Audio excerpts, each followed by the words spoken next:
اللہ وبرکاتہ۔ الحمدللہ نحمده ونصلي ونسلم على رسوله الكريم، اما بعد فاعوذ باللہ من الشیطان الرجیم، بسم اللہ الرحمن الرحیم۔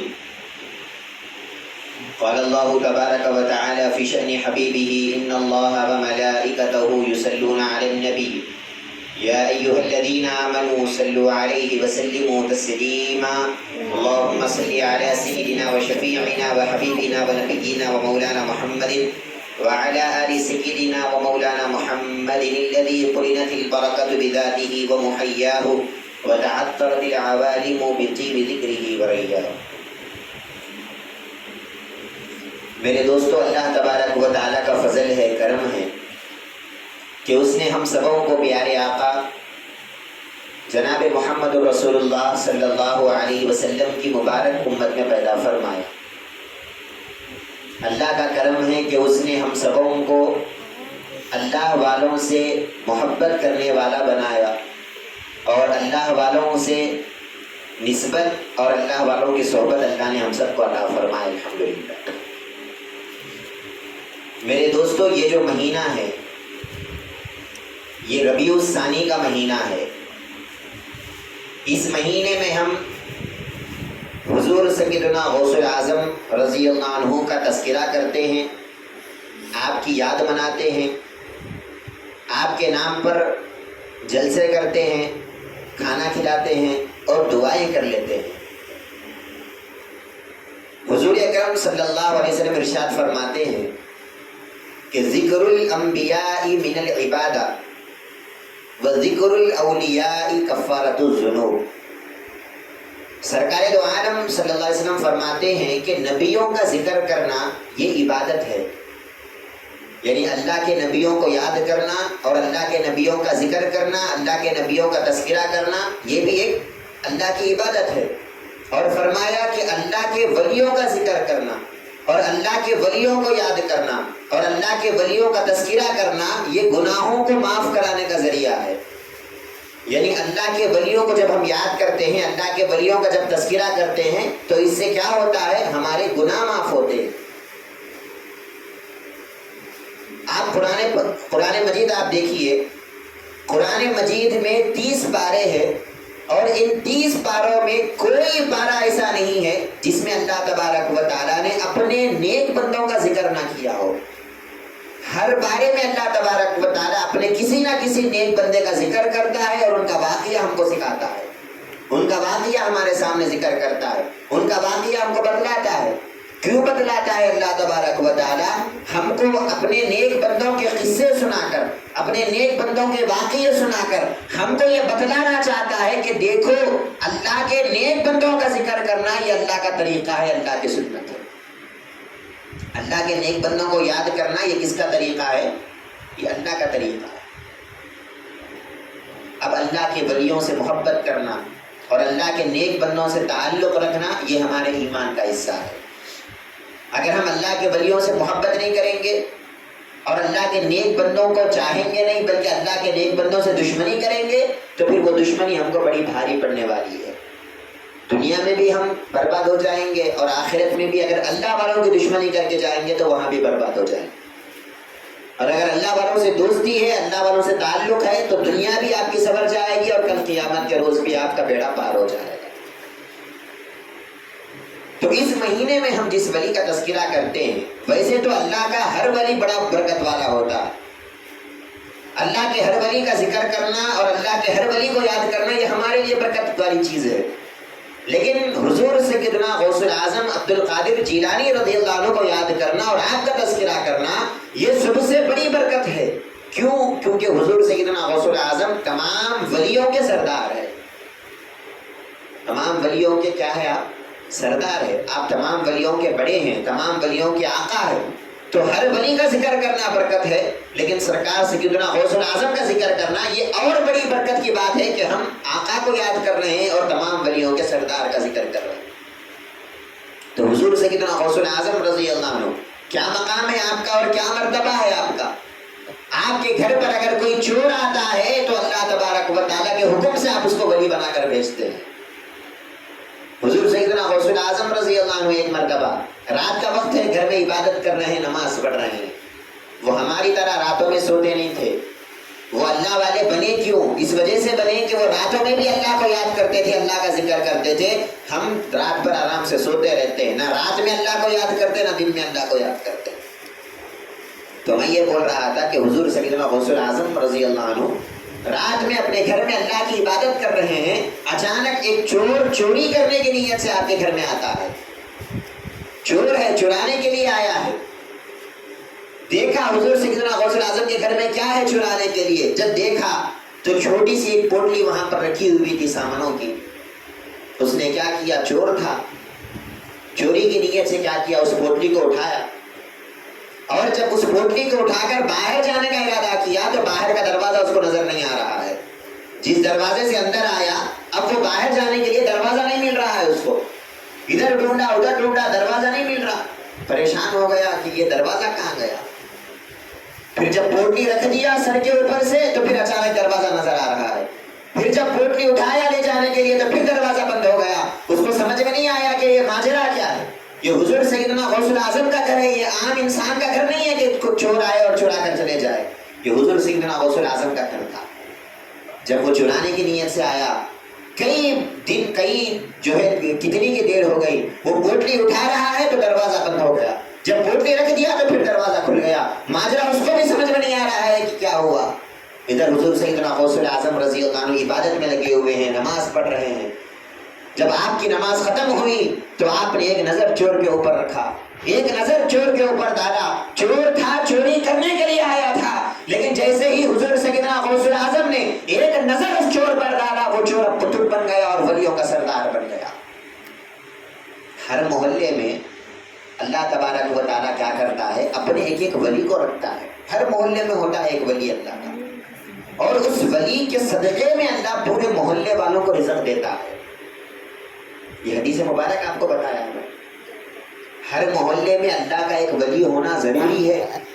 اگر اللہ کا ولی نہیں ہوگا محلے میں تو محلے والوں کی رزق کو اللہ روک دے گا. اب وہ اللہ کا ولی کون ہے وہ اللہ ہر کسی کو نہیں بتاتا، بلکہ اللہ اپنے ولیوں کو چھپا کے رکھتا ہے. کوئی ولی ظاہر ہو جاتے لوگوں کے سامنے، کوئی ظاہر نہیں ہوتے، چھپے ہوئے رہتے ہیں. لیکن اللہ تبارک و تعالیٰ ان کے صدقے میں تمام محلے والوں کو اللہ رزق عطا کرتا ہے.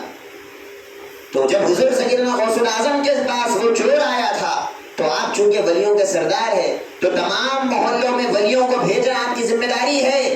تو ایک محلے کے ولی کا انتقال ہو گیا تھا، ایک ولی کے قطب کا انتقال ہو گیا تھا، محلے کے قطب کا انتقال ہو گیا تھا. اب اس محلے والوں کو اللہ تبارک و تعالیٰ جب رزق دینا چاہے تو ایک ولی کی ضرورت تھی. حضور سیدنا غوث اعظم نے اپنے پاس آنے والے اس چور کو ولی بنا دیا اور کہا کہ جاؤ اس محلے میں، اب تیری وجہ سے اللہ تبارک و تعالیٰ لوگوں کو رزق عطا کرے گا. اب کیا مقام ہو گیا اس چور کا. تھا تو چور، آیا تو چوری کرنے کے لیے، لیکن سرکار سیدنا غوث اعظم کے بارگاہ میں آیا ہے. جب آپ کے پاس آیا ہے تو چوروں کو بھی ابدال اور قطب بنا کر آپ بیچتے ہیں، اللہ کے ولی بنا کر بیچتے ہیں. یہ حضور سیدنا غوث اعظم رضی اللہ عنہ کا اعلیٰ کمال ہے. بات سمجھ میں آپ کو میں کیا بتانا چاہتا ہوں؟ کون ہے حضور سیدنا غوث اعظم رضی اللہ عنہ؟ کیا مقام ہے آپ کا اور کیا مرتبہ ہے آپ کا؟ حضور سیدنا غوث اعظم رضی اللہ عنہ خود ارشاد فرماتے ہیں کہ کوئی مہینہ ایسا نہیں ہے کہ جب وہ مہینہ شروع ہوتا ہے تو پہلے میرے پاس آتا ہے. مہینہ اگر شروع ہونا ہے تو کس کے پاس آتا ہے؟ میرے پاس آتا ہے. اور میرے پاس آ کر وہ مہینہ بولتا ہے کہ اے عبد القادر جیلانی، اے اللہ کے ولی، میں آنے والا مہینہ ہوں. اس مہینے میں یہ پریشانیاں آنے والے ہیں لوگوں کو، یہ مصیبتیں آنے والی ہیں لوگوں کو. تمام اپنے اندر ہونے والے تمام باتوں کو وہ مہینہ سرکار کے سامنے ذکر کرتا اور سرکار کہتے کہ ٹھیک ہے جا، تو وہ مہینہ پھر آتا لوگوں کے اوپر. یہ کون فرماتے ہیں؟ یہ خود حضور سیدنا غوث اعظم رضی اللہ عنہ ارشاد فرماتے ہیں کہ وما منها شهور او دہور، کوئی مہینہ ایسا نہیں ہے اللہ تبارک و تعالیٰ کا کہ صبح سے پہلے وہ میرے پاس نہ آئے. وہ صبح سے پہلے میرے پاس آتا ہے، میرے پاس آ کر مجھے خبر دیتا ہے کہ اے غوث اعظم اس مہینے میں یہ ہونے والا ہے. جب میں اجازت دیتا ہوں تو وہ مہینہ آتا ہے، میں اجازت نہیں دیتا تو وہ مہینہ نہیں آتا. حضور سیدنا غوث اعظم رضی اللہ عنہ کے پاس بیٹھنے والے لوگ جو ہوتے ہیں وہ لوگ بیان کرتے ہیں. بہجت الاسرار ایک کتاب ہے، کتاب کا نام کیا ہے؟ بہجت الاسرار. یہ حضور سیدنا غوث الاعظم رضی اللہ عنہ کے ذکر میں اور آپ کے مقام اور آپ کے مرتبے میں اور آپ کے واقعات سے بھری ہوئی یہ کتاب ہے. حضور سیدنا غوث الاعظم کے ساتھ رہنے والے اور آپ کے ساتھ چلنے پھرنے والے، آپ کے ساتھ اٹھنے بیٹھنے والے لوگ، جو انہوں نے دیکھا ہے سرکار غوث اعظم کے بارے میں، وہ باتیں اس میں انہوں نے لکھا ہے. اس کتاب کو بولتے ہیں بہجت الاسرار. اس میں یہ واقعہ لکھا ہوا ہے کہ ایک صاحب بیان کرتے ہیں کہ میں حضور سیدنا غوث الاعظم رضی اللہ عنہ کے پاس بیٹھا ہوا تھا.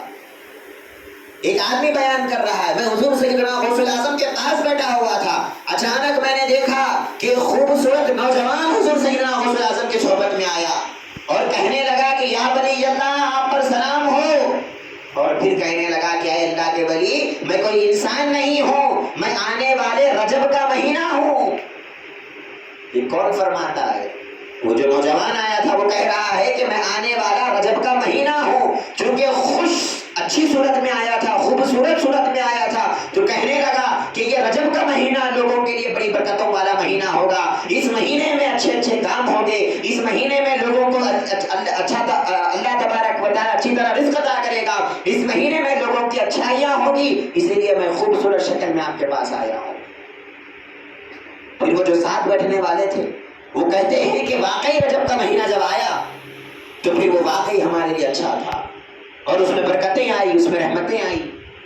اور پھر ایک مہینہ گزر گیا، پھر حضور سیدنا غوث الاعظم بیٹھے ہوئے تھے مجلس میں، ہم سرکار کے ساتھ بیٹھے ہوئے تھے، اچانک ایک آدمی آیا اور بڑی بدصورت شکل میں آیا، بڑی گندی صورت میں آیا، آ کر کہنے لگا کہ یا ولی اللہ آپ پر سلام ہو.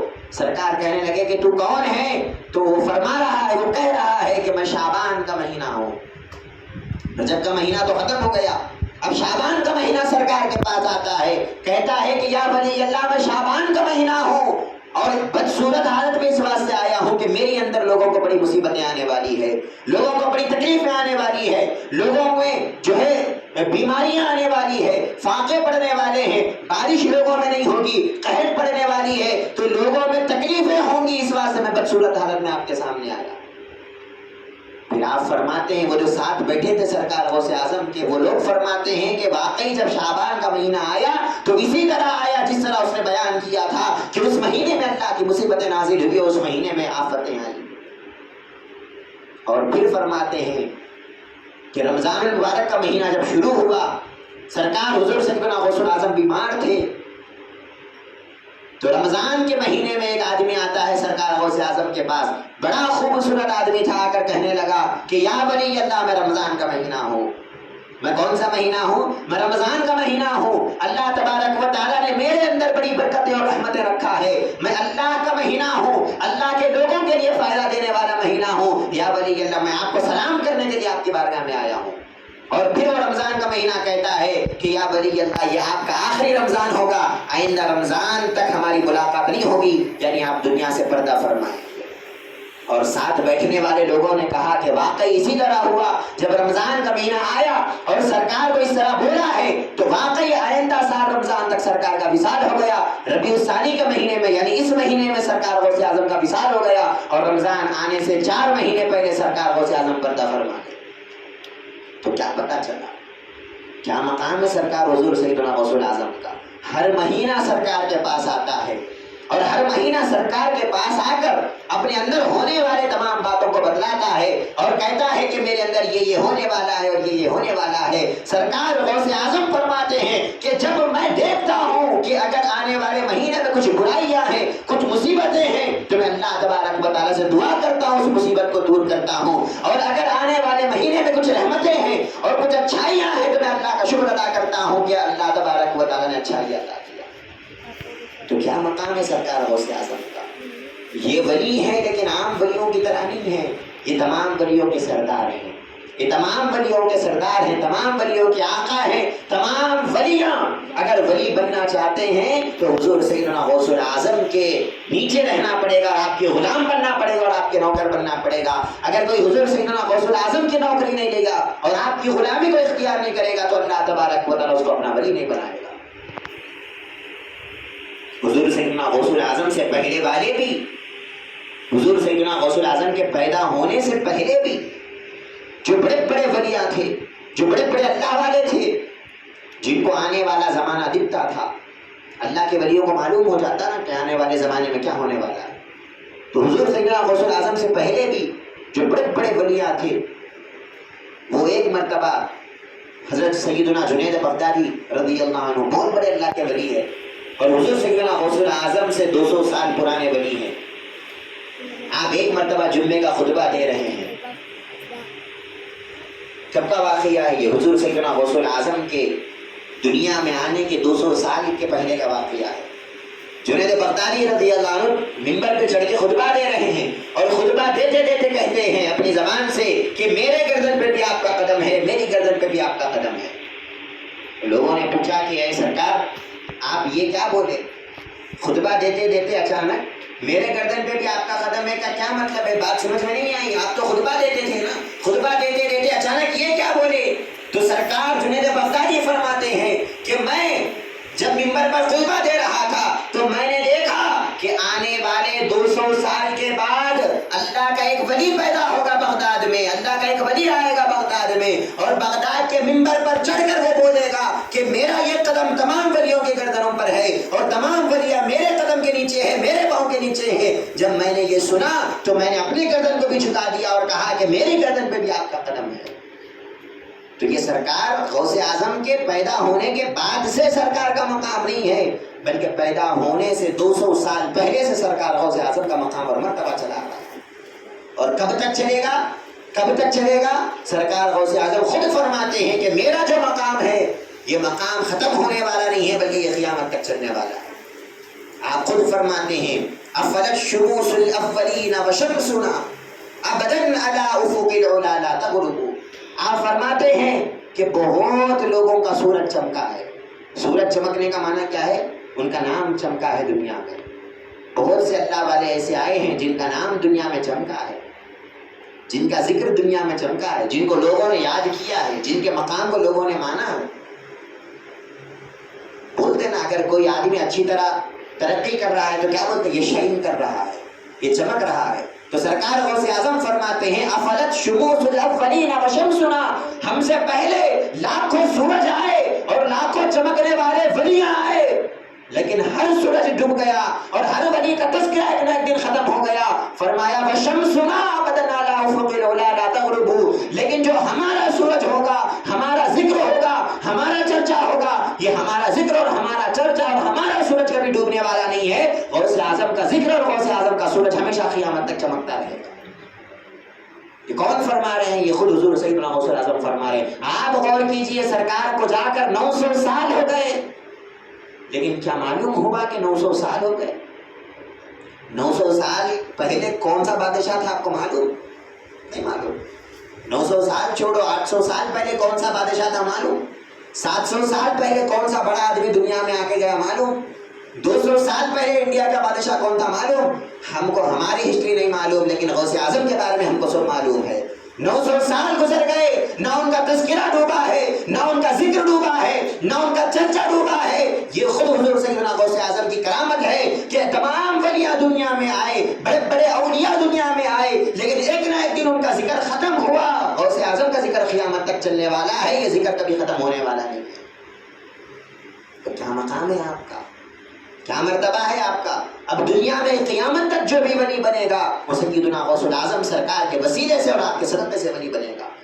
خود سیدنا غوث اعظم فرماتے ہیں کہ اے لوگو، جب تم دعا مانگو تو میرے وسیلے سے دعا مانگا کرو. یہ کون فرماتے ہیں؟ خود حضور سیدنا غوث اعظم فرماتے ہیں کہ بہجت الاسرار جو میں نے کتاب آپ کو بتائی ہے، اسی کتاب میں لکھا ہوا ہے کہ سرکار فرماتے ہیں کہ اے لوگو، جب تم دعا مانگو تو میرے وسیلے سے دعا مانگو، کہ میرے وسیلے سے جو دعا مانگی جاتی ہے اللہ تبارک و تعالیٰ اس دعا کو کبھی رد نہیں کرتا، اللہ اس دعا کو قبول کر لیتا ہے. تو سیدنا غوث اعظم کا کیا مقام ہے، کیا مرتبہ ہے؟ ہم آپ کے مقام کو سمجھے نہیں، ہم آپ کے مرتبے کو سمجھے نہیں. ہم یہ سمجھ رہے ہیں کہ جس طرح عام ولیہ ہے اسی طرح غوث اعظم کا بھی مقام ہے. نہیں، یہ ہماری غلط فہمی ہے. عام ولیوں کا مقام ہی بہت بڑا ہے، سیدنا غوث اعظم کا مقام اس سے بھی بڑا ہے. اور پھر سیدنا غوث اعظم رضی اللہ عنہ کیا ارشاد فرماتے ہیں؟ آپ خود ارشاد فرماتے ہیں کہ میرا مقام کیا ہے، میرا مرتبہ کیا ہے. آپ فرماتے ہیں وَكُلُّ مَلِكٍ لَهُ قَدَمٌ وَإِنِّي عَلَىٰ قَدَمِ النَّبِي الْبَدْرِ الْكَمَالِ. آپ فرماتے ہیں کہ ہر ولی دنیا میں جتنے بھی اولیاء آنے والے ہیں، دنیا میں جتنے بھی اولیاء آئیں گے قیامت تک، ہر ولی کسی نہ کسی نبی کے نقش قدم پہ ہوتا ہے، یعنی اس ولی کے اندر اس نبی کے کرامات کے جیسی کرامتیں ہوتی ہے، اس نبی کے مقام کی طرح مقام ہوتا ہے، اس نبی کی کیفیتوں کی طرح کیفیتیں ہوتی ہے۔ آپ فرماتے ہیں کہ دنیا میں بہت سے اولیاء آئے اور ہر ولی کسی نہ کسی نبی کے نقش قدم پہ ہوتا ہے، لیکن میں عبد القادر جیلانی کس کے قدم پہ ہوں؟ آپ فرماتے ہیں اعلیٰ قدم النبی البدر الکمالی، میں سرکار سیدنا حضور رسول اللہ صلی اللہ علیہ وسلم کے نقش قدم پر چل رہا ہوں۔ جس طرح قیامت تک سرکار کی امت باقی رہے گی، سرکار کی نبوت باقی رہے گی، قیامت تک رسول اللہ کا ذکر جس طرح باقی رہے گا، اسی طرح قیامت تک سیدنا غوث اعظم کا ذکر بھی باقی رہے گا اور آپ کا تذکرہ بھی زندہ رہے گا۔ یہ خود کون فرماتے ہیں؟ سیدنا غوث اعظم فرماتے ہیں۔ ہم آپ کی باتوں کو جب ہم پڑھتے ہیں ہماری عقل حیران ہو جاتی ہے کہ آخر کیا مقام ہے سرکار غوث اعظم کا، اور پھر یہ مقام اور یہ مرتبہ سرکار کو ملا کیسے؟ آپ ماں پیٹ ولی تھے، سرکار غوث اعظم ماں پیٹ ولی تھے، ماں کے پیٹ سے ہی ولی بن کے پیدا ہوئے۔ ولایت دو طرح کی ہوتی ہے، یاد رکھو آپ، اللہ کا جو ولی بننا ہے یہ دو طرح کی ہوتی ہے، ایک ولایت وہبی ہوتی ہے، ایک ولایت کسبی ہوتی ہے۔ ولایت کسبی کس کو بولتے ہیں معلوم آپ کو؟ ولایت کسبی کا مطلب یہ ہے کہ وہ بچہ پیدا ہوتے وقت تو ولی نہیں تھا، لیکن دنیا میں آنے کے بعد اللہ کا ذکر کر کے، اللہ کی عبادت کر کے، محنت کر کے، مشقت کر کے اللہ کا ولی بن گیا۔ تو اس کو کیا بولتے ہیں؟ ولایت کسبی، یعنی محنت کر کے ولایت کو حاصل کیا۔ وہ آج ہم سب بن سکتے ہیں، اگر محنت کرنا چاہیں تو محنت کرو، اللہ کے راستے میں آؤ، اللہ تبارک و تعالیٰ آپ کو بھی اپنا دوست بنائے گا، آپ کو بھی اپنا ولی بنائے گا۔ اللہ تبارک و تعالیٰ کسی کو محروم نہیں رکھتا، اللہ تبارک و تعالیٰ ہر ایمان والے کو اپنا دوست بناتا ہے۔ تو میں کیا کہہ رہا تھا، ولایت کی دو قسمیں ہوتی ہے، ایک ولایت وہبی ہے، ایک ولایت کسبی ہے۔ ولایت وہبی کا مطلب یہ ہے کہ اس بندے کو محنت کرنے کی ضرورت نہیں ہے، جب وہ بندہ پیدا ہوتا ہے تو اللہ تبارک و تعالیٰ وہبی یعنی گفٹ میں اللہ تبارک و تعالیٰ اس کو اپنی ولایت عطا کر دیتا ہے۔ یہ مقام حضور سیدنا غوث الاعظم کو تھا کہ پیدا ہونے سے پہلے ہی وہ اللہ کے ولی تھے۔ میں ابھی آپ کو بولا نا کہ 200 سال پہلے سے وہ اللہ کے ولی ہے، پیدا ہونے سے پہلے ہی وہ اللہ کے ولی تھے۔ جب حضور سیدنا غوث الاعظم رضی اللہ عنہ کی پیدائش ہوئی، کس دن پیدا ہوئے آپ؟ رمضان المبارک کی پہلی تاریخ کو آپ پیدا ہوئے، رمضان کی فرسٹ تاریخ، پہلے رمضان کو آپ پیدا ہوئے۔ اور جس دن سرکار غوث اعظم پیدا ہوئے تھے، لوگوں کو شک ہوا کہ چاند دکھا یا نہیں دکھا، رمضان شروع ہوا یا نہیں ہوا۔ لوگوں کو شک ہو رہا تھا کہ رمضان شروع ہوا یا نہیں ہوا۔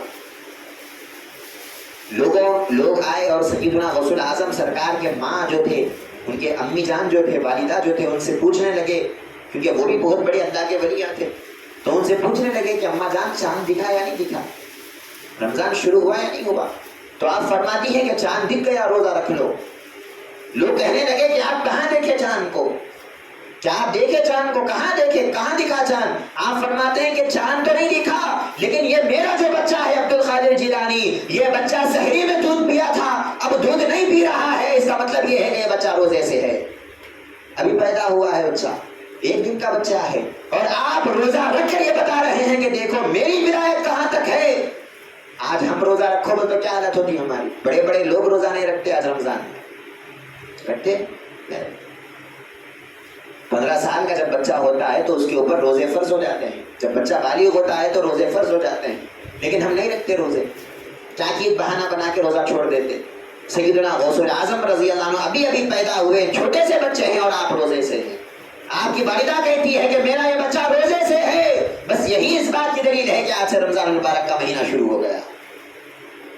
اس کے بعد آپ دیکھیے سیدنا غوث الاعظم رضی اللہ عنہ کی جب بسم اللہ خوانی ہوئی، یعنی جب ان کے ماں ان کو ایک مصحف کے پاس بھیجے قرآن سیکھنے کے واسطے، قرآن سیکھنے کے واسطے ایک مصحف کے پاس بھیجے، وہ مصحف ان کو بلاتے ہیں، بلا کے کہتے ہیں کہ پڑھو بیٹے عبد القادر بسم اللہ الرحمن الرحیم، بولو بیٹے۔ اب عبد القادر جیلانی رضی اللہ عنہ غوث اعظم سرکار بسم اللہ الرحمن الرحیم سے شروع کرتے ہیں، تو جب قرآن پڑھنا شروع کرتے ہیں تو پہلا پارہ مکمل پڑھ دیتے ہیں، دوسرا پارہ مکمل، تیسرا پارہ مکمل، پڑھتے پڑھتے پڑھتے 18 پارے آپ حافظ صاحب کو سنا دیتے ہیں۔ حضرت پریشان، یہ چھوٹا بچہ ہے، پہلی مرتبہ بسم اللہ اپنی زبان سے پڑھ رہا ہے، اور بسم اللہ پڑھنے کے بعد 18 پارے کیسا پڑھ دیا، کیسا سنا دیا؟ آپ پوچھتے ہیں کہ بیٹے یہ کہاں سیکھے تم 18 پارے، یہ 18 پارے کہاں یاد کیے؟ اور دکھے بھی سر کا 18 پارے پڑھ رہے ہیں، دیکھو نہیں، آج ہم کو دیکھ کے پڑھنے نہیں آتا، بغیر دیکھے 18 پارے سنا رہے ہیں۔ تو پوچھا کہ بیٹے کہاں سیکھے؟ آپ فرماتے ہیں کہ جب میں میرے ماں کے پیٹ میں تھا، میری ماں 18 پاروں کی حافظ ہے، جب میں میرے ماں کے پیٹ میں تھا میری ماں قرآن پڑھا کرتی تھی، میں پیٹ میں اس قرآن کو سن لیا اور یاد کر لیا۔ یہ ہر عام بچے کے اندر ہوتا کیا؟ نہیں ہوتا۔ تو معلوم یہ ہوا سیدنا غوث الاعظم ماں پیٹ ولی تھے، ماں کے پیٹ سے جب پیدا ہوئے تو ولی بن کے پیدا ہوئے، لیکن ماں پیٹ ولی ہونے کے باوجود بھی سرکار نے یہ نہیں کہا کہ میں آلریڈی ولی ہوں، میرے کو محنت کرنے کی کیا ضرورت ہے، میرے کو نمازیں پڑھنے کی کیا ضرورت ہے، میرے کو روزے رکھنے کی کیا ضرورت ہے۔ سرکار نے اس طرح نہیں فرمایا، بلکہ ماں پیٹ ولی ہونے کے بعد بھی آپ خود فرماتے ہیں 40 سال تک میں جنگلوں میں گیا اور اللہ کی عبادت کرتا رہا، نمازیں پڑھتا رہا، روزے رکھتا رہا، اور آپ خود فرماتے ہیں عشاء کی نماز کے واسطے میں جو وضو بناتا تو اسی وضو سے فجر کی نماز ادا کیا کرتا، یعنی رات میں اگر سوئے تو وضو ٹوٹ جاتا۔ ہم بھی عشاء کا وضو بناتے ہیں، عشاء پڑھ کے سو گئے تو وضو ٹوٹ گیا۔ سیدنا غوث الاعظم فرماتے ہیں 40 سال ہو گئے، عشاء کے لیے میں جو وضو بناتا تھا اسی وضو سے فجر کی نماز پڑھتا تھا۔ مطلب یہ ہے کہ رات بھر میں سوتا نہیں تھا۔ رات بھر کرتے کیا تھے؟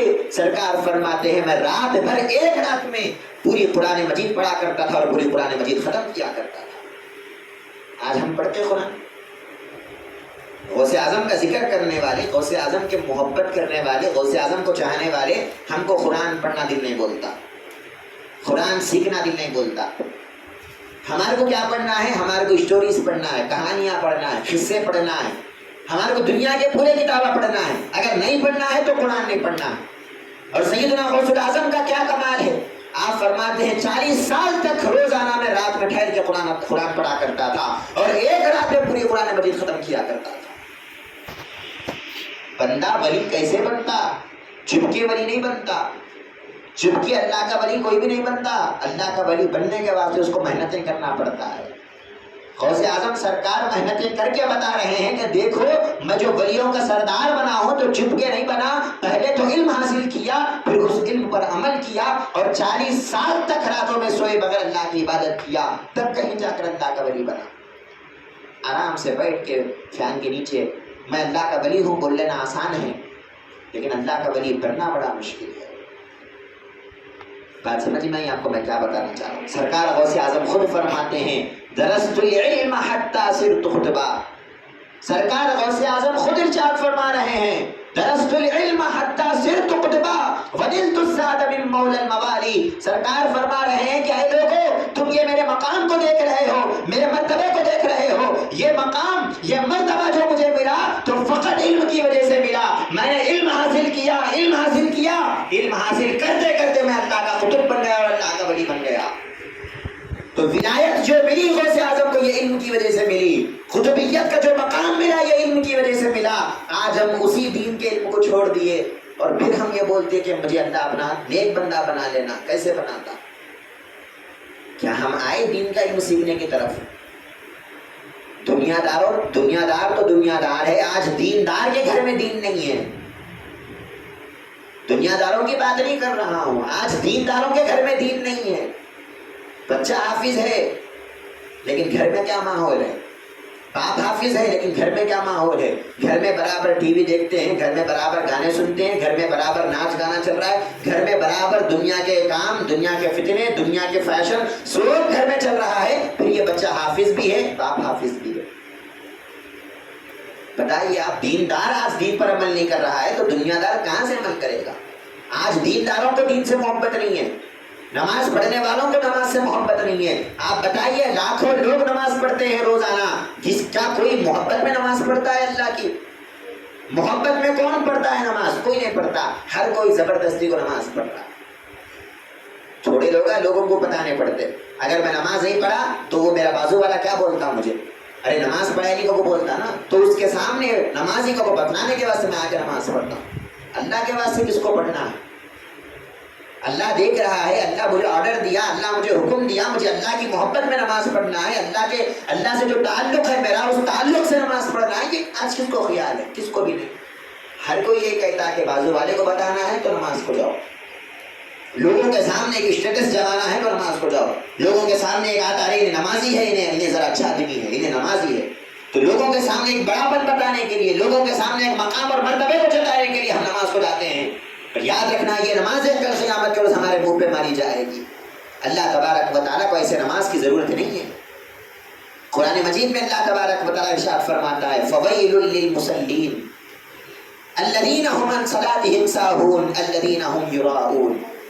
اللہ تبارک و تعالیٰ فرماتا ہے کہ نماز پڑھنے والوں کے لیے جہنم کا گڑھا ہے. ہم کیا سمجھے؟ نماز پڑھے تو جنت میں جاتے سمجھے, جنت میں جاتے سمجھ کے نماز پڑھے. اور اللہ کیا کہتا ہے قرآن میں؟ نماز پڑھنے والوں کے لیے, تھوڑے نماز پڑھنے والے ایسے ہیں نماز پڑھنے کے بعد بھی اللہ جہنم میں ڈالے گا. کیوں؟ وجہ کیا ہے؟ اللہ خود ارشاد فرماتا ہے وجہ یہ ہے الذین هم یراؤون, جب وہ نماز پڑھتے تھے تو اللہ کے لیے نماز نہیں پڑھتے تھے, لوگوں کو دکھانے کے لیے نماز ادا کرتے تھے. آج ہمارا بھی یہ سسٹم ہے, لوگوں کو دکھانا ہے. اللہ خوش ہوتا ہے کیا؟ اس سے ہمارا کوئی تعلق نہیں. ارے اللہ بولا بول کو نماز پڑھنا نا, نہیں, اس سے کوئی تعلق نہیں. لوگا دیکھے تو بس سے, لوگا مجھے اچھا سمجھے تو بس سے. آج ہم تعریف کے لیے, واہواہی کے لیے, لوگوں کو دکھانے کے لیے نماز پڑھتے, پھر ہم یہ سمجھتے ہیں کہ میں بڑا اللہ کا نیک بندہ ہوں, میں مرتے ہی اللہ مجھے جنت دے گا. یاد رکھنا یہ ہمارا بیکار خیال ہے. اللہ تبارک و تعالیٰ اس طرح جنت عطا نہیں کرتا. جب ہم نماز پڑھتے ہیں تو کس کے لیے پڑھنا؟ اللہ کے لیے پڑھنا, اللہ کی محبت میں نماز پڑھنا. تو خیر میں یہ بتا رہا تھا کہ حضور سیدنا غوث العظم رضی اللہ عنہ کو جو اللہ نے یہ مقام اور مرتبہ بخشا ہے, یہ مقام اور مرتبہ کیسے ملا سرکار کو؟ سرکار خود فرماتے ہیں میں علم حاصل کیا, اور علم حاصل کرنے کی وجہ سے اللہ تبارک و تعالیٰ نے مجھے اتنا بڑا مقام اور مرتبہ عطا کیا. 40 سال تک جنگلوں میں جاتا رہا, اور لوگوں نے پوچھا کہ یا سرکار 40 دن تک آپ جنگلوں میں تھے تو کیا کھاتے تھے, کیا کھاتے تھے؟ آج ہم آرام سے کھانا کھاتے ہیں, آرام سے فین کے نیچے بیٹھتے ہیں, اور پھر بولتے ہیں کہ میں بڑا اللہ کا ولی ہوں. سرکار غوث اعظم سے پوچھا گیا آپ 40 سال جنگلوں میں تھے تو کیا کھاتے تھے؟ آپ فرماتے ہیں اکلت المنبوذات, کہ لوگ کھانا کھا کے جو پھینک دیتے تھے, لوگ کھانا کھانے کے بعد جو کچرے میں ڈال دیتے تھے, جو پھینک دیتے تھے, میں اس کو اٹھا کر کھاتا تھا جب کہیں جا کر اللہ ولی بنایا. آج ہم کھاتے, آج ہم کرتے نہیں. آج ہم یہ بولتے ہیں میری کچھ سیلف رسپیکٹ ہے, میں کیسا کرنا, میں بھوکا مر جاتا ہوں لیکن اس طرح نہیں کروں گا. سرکار غوث اعظم پہلے اپنے اندر کے سیلف رسپیکٹ کو مارے, اپنے اندر کا نفس بولتے اس کو, جو سیلف رسپیکٹ بولتے نا اس کو نفس کہا جاتا ہے. یعنی میں پن جو اپنے اندر ایک بڑا ہوتا ہے, وہ کہتا ہے کہ میں نہیں جھکوں گا کسی کے سامنے, میں کسی کے سامنے نہیں جھکوں گا, میں بڑا ہوں, میرا کچھ مقام ہے, میرا کچھ اسٹیٹس ہے. تو یہ جو اپناپن ہے, یہ جو بڑاپن ہے, اسی کو نفس کہا جاتا ہے. جب تک آپ نفس کو نہیں جھکائیں گے اللہ تبارک و تعالیٰ کی دوستی آپ کو ملنے والی نہیں ہے. ایک اللہ کے ولی سے پوچھا گیا کہ حضرت آپ بتائیے اللہ کے قریب کیسے جائیں گے ہم, اللہ کا قرب کیسے ملتا ہے بتائیے. تو حضرت فرماتے ہیں کہ میاں صرف ایک ہی قدم, ایک پاؤں رکھ, بس وہ اللہ کے پاس چلا جائے گا. ایک پاؤں آگے بڑھا. تو آپ فرماتے ہیں ایک پاؤں آگے بڑھانے کا کیا مطلب ہے, کیسے آگے بڑھانا, کہاں جانا؟ تو آپ فرماتے ہیں کہ ایک پاؤں تیرے نفس میں, دوسرا پاؤں تیرے اللہ کے بارگاہ میں ملے گا. یعنی اپنی جو سیلف رسپیکٹ ہے اس کو مار پہلے, میں بڑا ہوں یہ اپنے اندر سے نکال خیال, تو کہاں کا بڑا ہے, بڑا تو اللہ تبارک و تعالیٰ ہے یا نہیں. اذان ہم سنتے 5 وقت اللہ اکبر اللہ اکبر, کیا معنی ہے اس کا؟ اللہ سب سے بڑا ہے, رسپیکٹ اس کی ہونی چاہیے. تکبر انہیں کرنا, بڑاپن انہیں بتانا, جس کے پاس بڑاپن ہے انہیں بتانا. ہمارے پاس بڑاپن نہیں ہے تو کیوں بتا رہے ہیں ہم؟ ہمارے پاس سیلف رسپیکٹ نہیں ہے, ہمارے پاس کوئی بڑائی نہیں ہے, ہم ہیں چھوٹے سے معمولی بندے, اور پھر ہم بڑا نفس بتاتے ہیں اور اللہ کے سامنے تکبری کرتے ہیں. ہم یہ کہتے ہیں کہ میں بڑا ہوں. یاد رکھنا جو اپنے آپ کو بڑا سمجھتا ہے اللہ اس کو بڑاپن نہیں دیتا, اللہ اس کو گرا دیتا ہے. من تکبر وضعہ اللہ, رسول اللہ صلی اللہ علیہ وسلم فرماتے ہیں کہ جو تکبر کرتا ہے, جو بڑاپن بتاتا ہے, اللہ اس کو گرا دیتا ہے, اللہ اس کو مقام اور مرتبہ کبھی نہیں دیتا. اور جو اپنے آپ کو گراتا ہے, اپنے سیلف رسپیکٹ کو مار کر یہ کہتا ہے کہ میں چھوٹا ہوں، اللہ تبارک و تعالیٰ اس کو مقام اور مرتبے سے نوازتا۔ بات سمجھ میں آپ کو میں کیا بتانا چاہتا ہوں؟ تو حضور سیدنا غوث الاعظم کو یہ مقام اور مرتبہ کیسے ملا؟ آپ نے سب سے پہلے اپنے نفس کو مارا۔ نفس کو مارا کا مطلب کیا ہے؟ اپنی سیلف رسپیکٹ کو آپ نے مارا، میں بڑا ہوں اس خیال کو آپ نے ختم کیا، تب کہیں جا کر اللہ نے آپ کو یقیناً بڑا بنایا، قیامت تک آنے والے ولیوں کا بڑا بنا دیا۔ بات سمجھ میں آپ کو؟ تو کیا کرنا ہے ہم کو بھی؟ حضور سیدنا غوث الاعظم کے بارے میں جب ہم سنتے ہیں، ان سے محبت کرتے ہیں، تو تھوڑی تھوڑی ان کی طرح بننے کی کوشش کرنا۔ پورا تو ان کی طرح نہیں بن سکتے نا، ساری زندگی بھی اگر لگا لیں گے تو حضور سیدنا غوث الاعظم کے برابر کوئی کون بن سکتا ہے؟ بڑے بڑے ولیاں نہیں بن سکتے تو ہم اور آپ کہاں بن سکتے؟ لیکن سیدنا غوث الاعظم رضی اللہ عنہ کے طریقے پر چلنے کی ہم کو کوشش کرنا ہے۔ سرکار کا یہ طریقہ تھا کہ سرکار نمازیں پڑھتے تھے لیکن اللہ کے لیے پڑھتے تھے، لوگوں کو دکھانے نہیں پڑھتے تھے، اکیلے میں نمازیں ادا کرتے تھے۔ کیوں؟ لوگوں کے سامنے پڑھے تو دل میں خیال آتا کہ بازو والا دیکھ رہا ہے، اس واسطے اکیلے میں جا کے نماز پڑھتے تھے۔ صرف اللہ کو دکھانا ہے میری نماز لوگوں کو بتانا نہیں ہے۔ پھر نماز پڑھنے کے بعد اپنے آپ کو اچھا نہیں سمجھتے تھے کہ میں نمازی ہوں، میں اچھا ہوں، یہ سامنے والا نماز نہیں پڑھا نہیں گندا ہے، نہیں، آپ فرماتے ہیں میں نماز پڑھنے کے بعد بھی اچھا نہیں ہوں، کیونکہ اللہ تبارک و تعالیٰ کی نظر میں میرا کیا مقام ہے نہیں معلوم۔ بات سمجھ گئے آپ؟ ولی بننا کوئی بچوں کا کھیل نہیں ہے۔ ہر آپ اٹھا کر حافظ کو ولی بول دیے، ہر عالم کو اٹھا کر ولی بول دیے، ہر مفتی کو اٹھا کر ولی بول دیے، یاد رکھنا صرف اس کو ولایت نہیں بولتے۔ پڑھ لینا الگ ہے اور ولایت حاصل کرنا الگ ہے۔ اللہ تبارک و تعالیٰ جب ولایت عطا کرتا ہے، اس کی سب سے پہلی نشانی یہ ہے کہ وہ بندے کے دل میں ڈر پیدا ہوتا ہے اللہ کا۔ آج ہمارے دل میں ہے اللہ کا ڈر؟ ہمارے دل میں دنیا کا ڈر ہے، دنیا والوں کا ڈر ہے، دنیا کے منسٹروں کا ڈر ہے، دنیا کے سب کا ڈر ہے، اللہ کا ڈر ہے؟ نہیں ہے۔ بس یہی ایک علامت ہے کہ ہم اللہ کے نیک بندے نہیں بنے۔ اللہ تبارک و تعالیٰ قرآن میں ارشاد فرماتا ہے وَعِبَادُ الرَّحْمَٰنِ يَمْشُونَ عَلَى الْأَرْضِ هَوْنًا۔ اللہ کے جو بندے ہوتے ہیں، نیک بندے، ان کی علامت یہ ہوتی ہے وہ اللہ سے ڈرتے رہتے ہیں، اور جب زمین پہ چلتے ہیں تو اکڑ کے نہیں چلتے بلکہ جھک کے چلتے ہیں، اور کہتے ہیں کہ اے اللہ ہم تکبری نہیں کرتے، ہم تیرے سامنے اپنے آپ کو بڑا نہیں بناتے، ہم اپنے سیلف جو رسپیکٹ ہوتا ہے اس کو مارتے ہیں، ہم اپنے نفس کو جھکاتے ہیں، تو بڑا ہے ہم بڑے نہیں ہیں۔ یہ بولنے والا اللہ کا ولی ہوتا ہے، صرف زبان سے بولنا نہیں بلکہ اپنے کاموں سے بھی اس طرح بن کے بتانا، تب کہیں جا کر اللہ کا ولی بنتا ہے بندہ۔ آج ہم اللہ کے ولی بننا بولے تو حضور سیدنا غوث الاعظم کے طریقے پر ہم کو چلنے کی ضرورت ہے۔ سرکار غوث اعظم جس طرح اللہ تبارک و تعالیٰ کے راستے میں محنتیں کیے ہیں، کوششیں کیے ہیں، تب کہیں جا کر اللہ تبارک و تعالیٰ نے آپ کو مقام اور مرتبہ عطا کیا۔ تو ہم بھی اللہ کے راستے میں تھوڑی بہت کوشش کرنے کی کوشش کرنا، تھوڑی بہت محنتیں ہم بھی اللہ کے راستے میں کرنا، نمازیں کم سے کم پابندی سے پڑھنا، کم سے کم قرآن پڑھنا سیکھنا، اور قرآن کی پابندی سے پڑھتے رہنا۔ جتنا زیادہ ہم ذکر کریں گے، جتنا زیادہ درود پڑھیں گے، جتنا زیادہ سبحان اللہ الحمدللہ اللہ اکبر بولیں گے، جتنا زیادہ اللہ کی تسبیح بیان کریں گے، اللہ تبارک و تعالیٰ اتنا ہی بڑا مقام ہم کو دیتا چلا جائے گا۔ اللہ تبارک و تعالیٰ سے دعا کرتا ہوں کہ جو ہم بولتے ہیں سنتے ہیں، اللہ تبارک و تعالیٰ عمل کرنے کی توفیق عطا فرمائے۔ حضور سیدنا غوث الاعظم رضی اللہ عنہ کے وسیلے سے اللہ تبارک و تعالیٰ ہم سب پر رحم اور کرم فرمائے۔ حضور سیدنا غوث الاعظم سرکار کے حقیقی فیضان سے اللہ ہم سب کو مالا مال فرمائے۔ حضور سیدنا غوث الاعظم کی محبت ہمارے دلوں میں اللہ پیدا فرمائے، اور آپ کے طریقے پر چلنے کے اللہ ہم سب کو توفیق عطا فرمائے۔ وما علینا الا البلاغ۔ السلام علیکم ورحمۃ اللہ وبرکاتہ۔